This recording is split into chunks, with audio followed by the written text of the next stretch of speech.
بسم اللہ الرحمن الرحیم۔ السلام علیکم ورحمۃ اللہ وبرکاتہ۔ عزیز طلبہ و طالبات، ہم کتاب دروس البلاغہ سے علم معانی مکمل کر لینے کے بعد صفحہ نمبر 107 پر علم البیان شروع کر چکے ہیں۔ علم البیان سے ہم نے اب تک 3 سبق پڑھ لیے ہیں اور میں نے اپنی پوری کوشش کی ہے۔ امید ہے کہ آپ یہ تینوں سبق بخوبی سمجھ گئے ہوں گے۔ جیسے کہ میں کتاب کی شروع میں بتا چکا ہوں کہ دروس البلاغہ 3 علموں کے مجموعے کا نام ہے۔ اس میں سے ایک علم تو آپ نے مکمل پڑھ لیا الحمدللہ، علم معانی، اور دوسرا علم ہم شروع کر چکے ہیں، علم البیان۔ علم البیان کی شروع میں بہت ساری چیزیں میں نے آپ کو سبق نمبر 1 میں بتائی ہے، امید ہے کہ آپ کے ذہن میں ہوں گی۔ میں تفصیل میں نہیں جانا چاہتا۔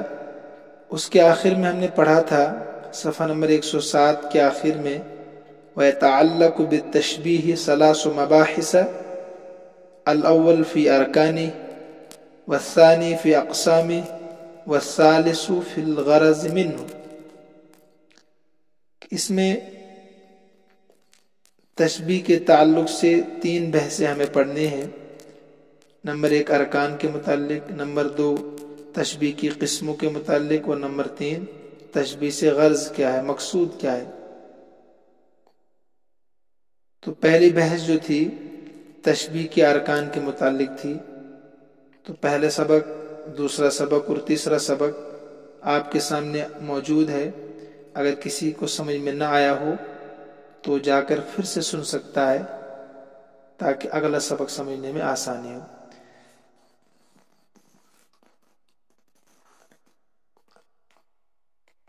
اس کے بعد ہم المبحث الثانی فی اقسام تشبیہ، یہ بھی ہم کل شروع کر چکے ہیں، تو میں پھر سے اس کو دہرا دیتا ہوں مختصراً۔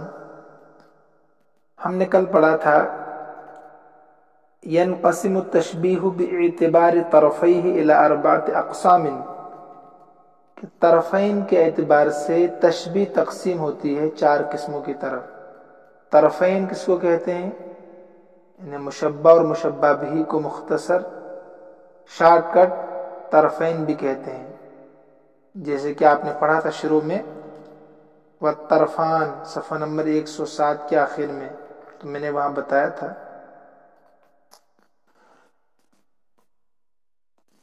نمبر 1 مفرد کی تشبیہ مفرد کے ساتھ، اس کے بعد نمبر 2 مرکب کی تشبیہ مرکب کے ساتھ، نمبر 3 مفرد کی تشبیہ مرکب کے ساتھ، اور نمبر 4 مرکب کی تشبیہ مفرد کے ساتھ۔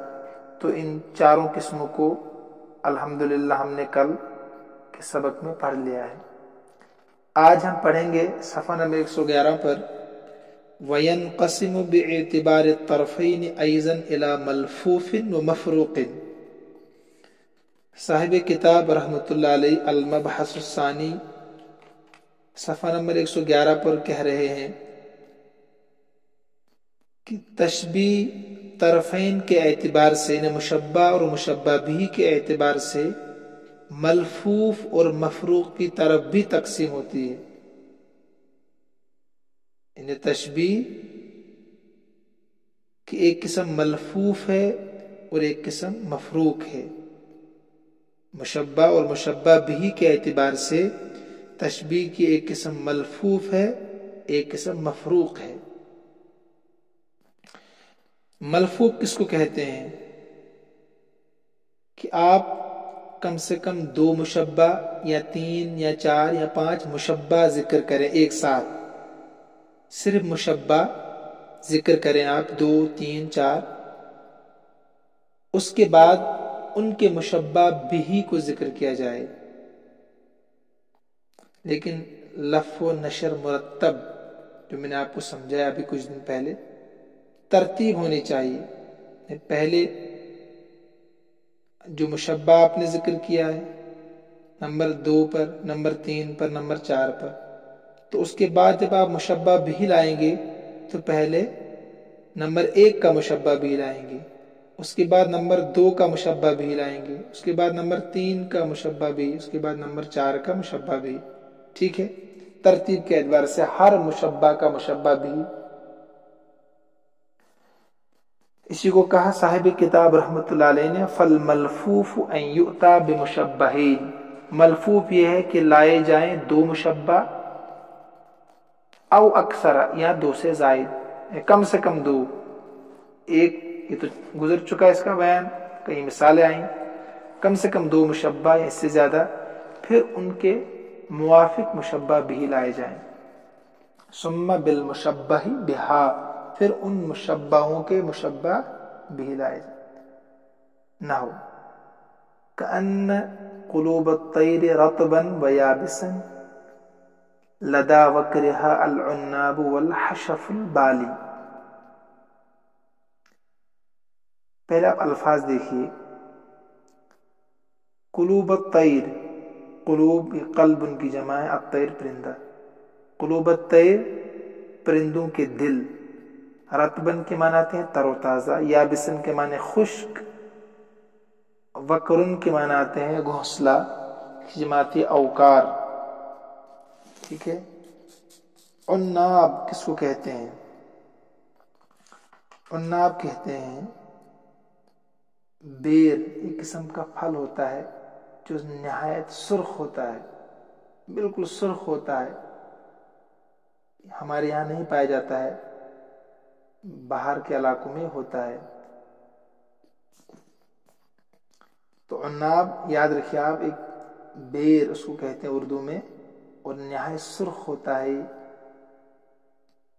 الحشف البالی، حشف البالی کی معنی، حشف کے معنی آتے ہیں ردی، اور بالی کے معنی آتے ہیں پرانی۔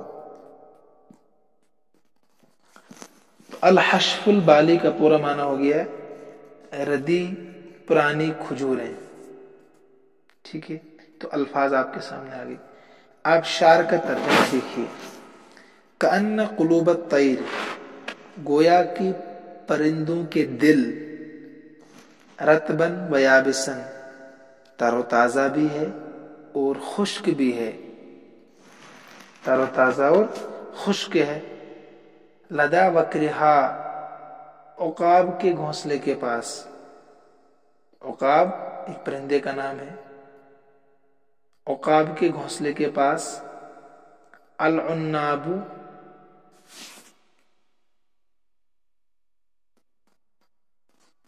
العناب سرخ، اور والحشف البالی ردی کھجوروں کی طرح۔ العناب سرخ اور ردی کھجوروں کی طرح ہے۔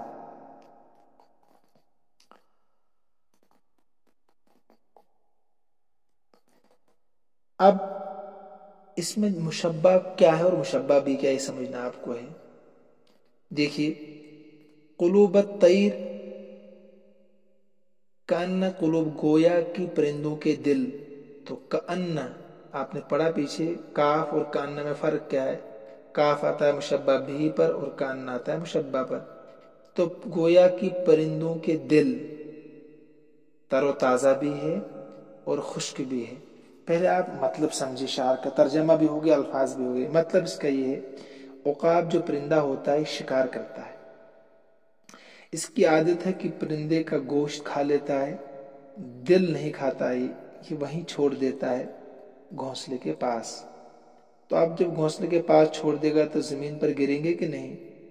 اب ہر دن شکار کرتا ہے تو کچھ دل آج کے ہوں گے، کچھ دل کل گزشتہ کے ہوں گے، کچھ دل اس سے پہلے کے ہوں گے، کچھ دل اس سے پہلے کے ہوں گے، لیکن جو آج شکار کیا ہوگا تو یہ بالکل تر و تازہ گول ہوتا ہے اور خون سے بھرا ہوتا ہے، سرخ ہوتا ہے۔ اور کل کا جو دل ہوگا تو وہ قدر آج کے تھوڑا سوکھ گیا ہوگا، ہے نا، خون سوکھ گیا ہوگا، نزدیک آیا ہوگا بالکل. تو اسی کو شاعر کہتا ہے کہ جو عقاب ہے اس کے گھونسلے کے پاس تر و تازہ دل بھی ہوتے ہیں اور خشک دل بھی ہوتے ہیں. اب تر و تازہ دل کو تشبیہ دے رہا ہے شاعر عناب سرخ بیر کے ساتھ. سرخ بیر یعنی دل بھی سرخ ہوتا ہے، خون سے بھرا ہوتا ہے اور بالکل تازہ ہوتا ہے، بھرا ہوا ہوتا ہے، گوشت ہوتا ہے نا اس میں. تو اس کو تشبیہ دے رہا ہے، تر و تازہ دل کو تشبیہ دے رہا عناب کے ساتھ. ٹھیک، یعنی قلوب الطیر رطبن، اس کو مشبہ بنائیے آپ. اس کو تشبیہ دے رہا ہے عناب کے ساتھ، سرخ بیر کے ساتھ. اور قلوب الطیر یابسن کو دوسرا مشبہ جو ہے، ایک مشبہ ہو گیا قلوب الطیر رطبن، دوسرا مشبہ ہے قلوب الطیر یابسن، یعنی کچھ دل تو تر و تازہ ہے، ایک مشبہ یہ ہے. کچھ دل خشک ہے، دوسرا مشبہ یہ ہے. تو یابسن کو تشبیہ دے رہا ہے والحشف البالی، ردی اور پرانی کھجوروں کے ساتھ. آپ نے دیکھا جو نکاح میں کھجوریں تقسیم کرتے ہیں عموماً وہ سوکھی کھجوریں ہوتی ہے، اب وہ بالکل ایک دوسرے کے اندر گھس جاتی ہے نا، سوکھ سوکھ کر بیچاری ختم ہوئی ہوتی ہے. تو اسی طریقے سے جو دل 15 دن پہلے کا پڑا ہوگا وہاں عقاب کے گھونسلے کے پاس، تو دھوپ کی وجہ سے خون بھی خشک ہوگا، یعنی اس کے وہ مل چکا ہوگا آپس میں. تو شاعر یہ کہنا چاہتا ہے، آپ سمجھ گئے ہوں گے کہ یہاں دیکھیے دو مشبہ پہلے لائے، قلوب الطیر رطبن ایک مشبہ یہ ہے، پھر قلوب الطیر یابسن دو مشبہ ہے. کچھ تو تر و تازہ دل ہے، ایک مشبہ یہ ہے. کچھ سوکھے ہوئے دل ہے، دوسرا مشبہ یہ ہے. پھر قلوب الطیر رطبن، اس مشبہ کا مشبہ بھی لائے العناب. قلوب الطیر یابسن دوسرا مشبہ ہے، اس کا مشبہ بھی لائے والحشف البالی. تو امید ہے کہ آپ سمجھ گئے ہوں گے. اب آگے سمجھا رہے ہیں صاحب کتاب صفحہ نمبر 112 پر، فَإِنَّهُ شَبَّهَ الرَّطْبَ الطَّرِيَّ، بے شک تشبیہ دی ہے شاعر نے، بے شک تشبیہ دی ہے شاعر نے الرَّطْبَ الطَّرِيَّ، الرَّطْبَ الطَّرِيَّ تر و تازہ کھجوروں کو، الرطب الطریہ من قلوب الطیر، پرندوں کے تر و تازہ دلوں کو تشبیہ دی ہے بالعناب، عناب سرخ بیر کے ساتھ.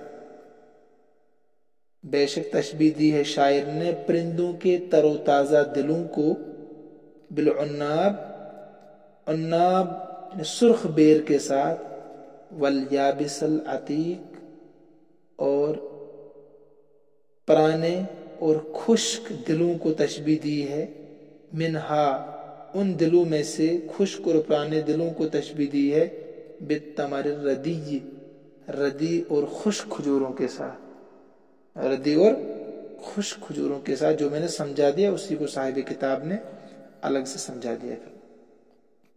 نمبر 2 مفروق، پیچھے آیا تھا نا کہ مشبہ اور مشبہ بھی ملفوف اور مفروق کی طرف بھی منقسم ہوتا ہے. تو ملفوف تو آ گیا، مفروق کس کو کہتے ہیں؟ ان یؤتی بمشبہ ومشبہ بہ ثم آخر و آخر. یہ بہت آسان ہے کہ ایک مشبہ یعنی ایک عبارت تو ایک ہی ہو، کلام ایک ہو، لیکن اس میں ایک مشبہ لایا آپ نے، پھر اس کا مشبہ بھی، پھر دوسرا مشبہ، پھر دوسرا مشبہ بھی، یعنی مشبہ کے فوراً بعد مشبہ بھی، ٹھیک ہے، پھر دوسرا مشبہ، پھر اس کا مشبہ بھی. پیچھے کیا تھا کہ 2 مشبہ لائے، پھر اس کے بعد 2 مشبہ بھی لائے. یہاں ایسا نہیں ہے کہ ایک مشبہ ایک عبارت میں، اس کے ساتھ دوسرا مشبہ، اس کے ساتھ اس کا مشبہ بھی، پھر دوسرا مشبہ، پھر اس کے ساتھ اس کا مشبہ بھی. صرف عبارت ایک ہوگی، کلام ایک ہوگا. مشبہ اور مشبہ بھی یہ کئی ہوں گے. مثلا دیکھیے النشر مسکن والوجوہ دنانیر واطراف الاکف انم. پہلے آپ الفاظ دیکھیے. یہ شاعر جو ہے اپنی امرؤ القیس کا شاعر ہے یہ غالباً، یا مرقش الاکبر کا ہے. ان دو میں سے زیادہ غالب گمان مرقش الاکبر کا ہی شاعر ہے. یہ اپنی محبوباؤں کا تذکرہ کرتا ہے اور ان کی تعریف کرتا ہے. یہ الف لام جو ہے نا اس کے شروع میں یہ مضاف الیہ کے بدلے میں اصل میں عبارت تھی نشرہن. ٹھیک ہے، نشرہن مسکن، ان کے بدن کی خوشبو، یعنی ان محبوباؤں کی خوشبو مسکن مشک کی طرح ہے. والوجوہ دنانیر، عبارت تھی وجوہہن دنانیر، اور ان محبوباؤں کے چہرے گول ہے دینار کی طرح. ٹھیک. واطراف الاکف انم، اور ان کے ہاتھوں کی انگلیاں، اکف کے معنی ہتھیلی، اطراف کے معنی انگلیاں، اور ان کے ہاتھوں کی انگلیاں انم. انم نامی درخت کی ٹہنیوں کی طرح ہے. انم کے ٹہنیوں کی طرح، انم ایک درخت کا نام ہے، انم درخت کی ٹہنیوں کی طرح ہے.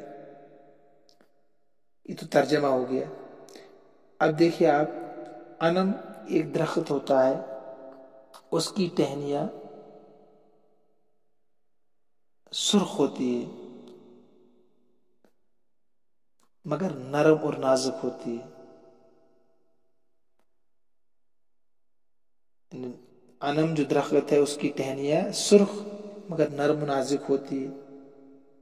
شاعر تشبیہ دے رہا ہے کہ جو میری محبوبہ ہے نا، ان کے بدن کی جو خوشبو ہے مشک کی طرح ہے.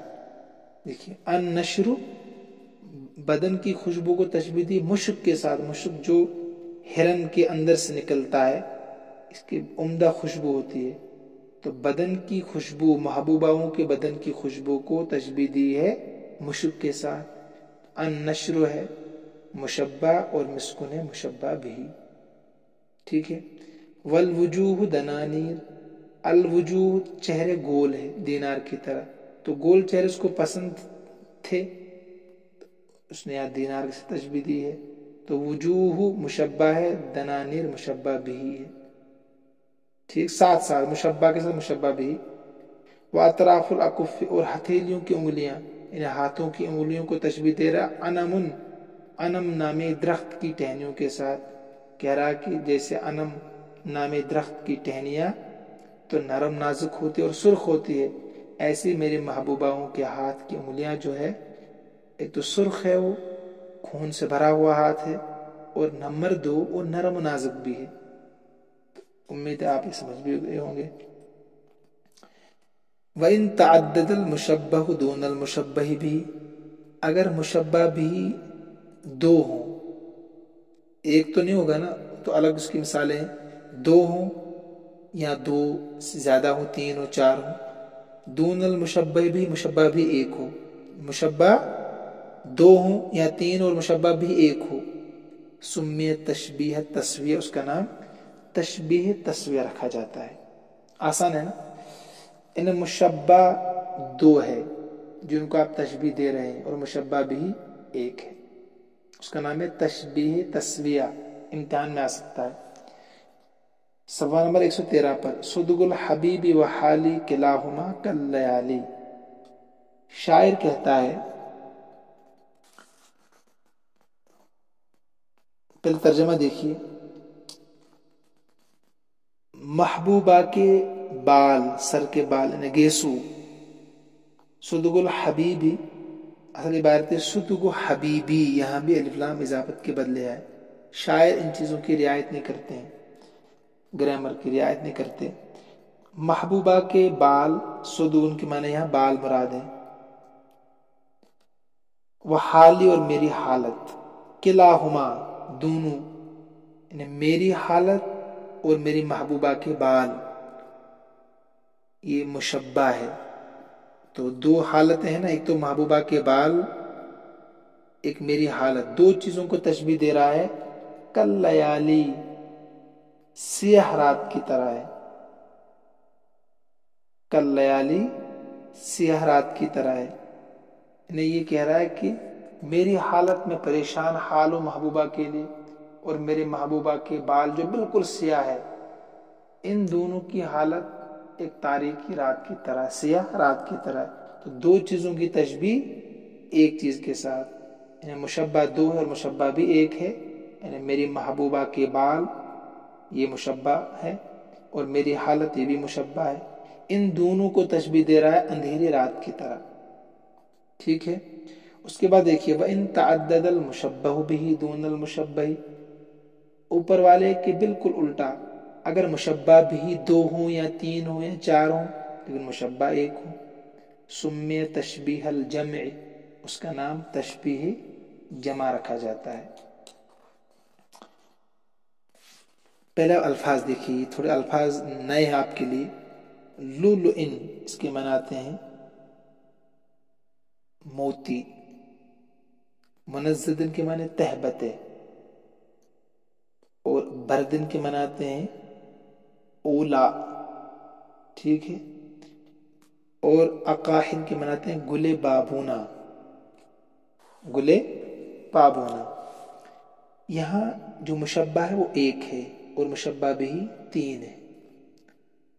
مشبہ بھی تین ہے.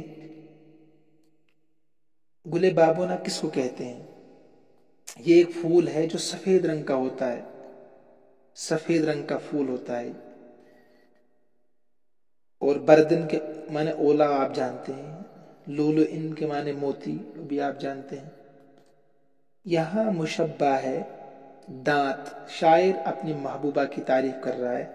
وہ کہہ رہا ہے کہ میری محبوبہ کے جو دانت ہے ان کو تشبیہ وہ دے رہا ہے تین چیزوں کے ساتھ. تو مشبہ ایک ہے اور مشبہ بھی تین ہے. کأنما یبسم، گویا کہ وہ ہنستا ہے، محبوب وہ ہنستا ہے. عن لؤلؤ منزد، تہبت موتیوں سے، یعنی بالترتیب موتیوں سے. منزد کے معنی بالترتیب، وہ محبوب ہنستا ہے بالترتیب موتیوں سے. او بردن یا اولوں سے، او اقاحن یا گلے بابونا سے. تو ترجمہ ہو گیا کانما گویا کہ وہ ہنستا ہے، یعنی مشبہ یہاں پر دانت ہے، گویا کہ وہ ہنستا ہے. ان لؤلؤ منزد، بالترتیب موتیوں سے، تہبتے رکھے ہوئے موتیوں سے. او بردن یا اولوں سے یا گلے بابونا سے. یعنی شاعر یہ کہنا چاہتا ہے کہ میرے محبوبہ کے دانت کیسے ہیں.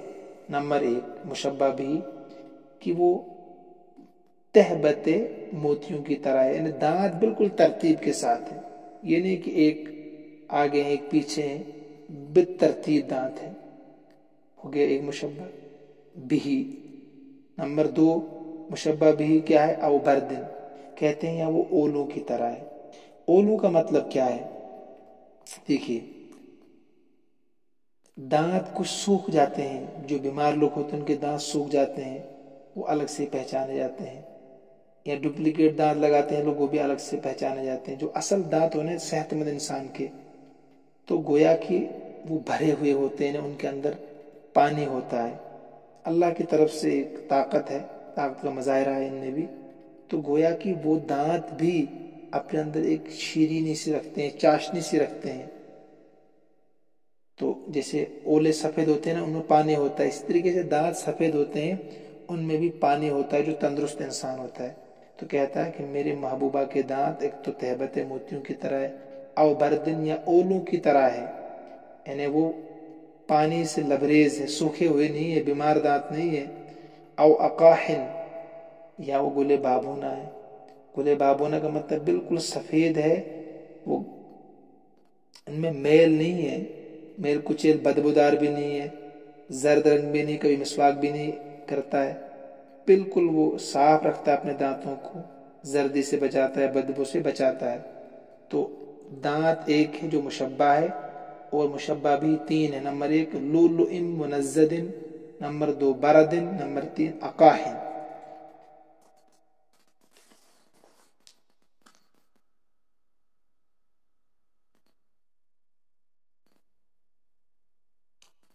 بس آج اتنا ہی سبق رکھیے، انشاءاللہ کل یہاں سے آگے مکمل المبحث الثانی کل پڑھیں گے۔